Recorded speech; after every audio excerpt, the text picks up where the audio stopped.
Inaantay ng marami na may tatakbong senador sa mga Duterte. And until now, eh wala pang nagfa-file na mayor sa Davao or senator. Kasi 'pag may nag-file na mayor na sa Davao, makikita na natin more or less kung sinong tatakbo sa pagkasenado. Kasi sabi ni Mayor Baste, kung sakali tatakbo si Presidente Duterte bilang mayor, si PRRD bilang mayor sa Davao, doon lang siya tatakbong senador. So marami nag-aantay sa filing ni PRRD, marami nag-aantay sa filing ni Baste Duterte, marami nag-aantay sa filing ni Pulong Duterte kasi pwede rin sa Senado si Pulong Duterte, si Kong Pulong, 'di ba? Until now wala pa.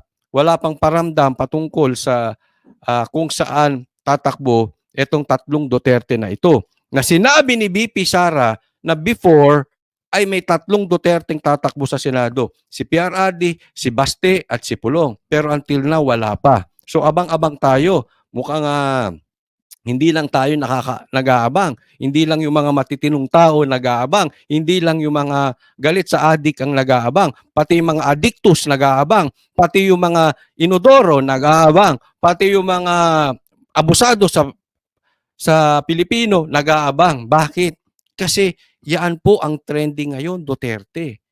They are really watching the steps of Duterte. Pansinin ninyo, buong Pilipinas, especially yung mga politikong kalaban, pula, asul, puti, dilaw, pink, kung ano man, inaantay ang steps ng Duterte. Sama-sama po tayo at marami pa pong mangyayari ngayong weekend at hanggang October 8 patungkol dito sa pagpa-file ng Duterte and hopefully magkaroon tayo ng numero sa Senado. I really want na magkaroon ng Duterte diyan sa Senado dahil po yan po ay malaking maitutulong sa atin, no?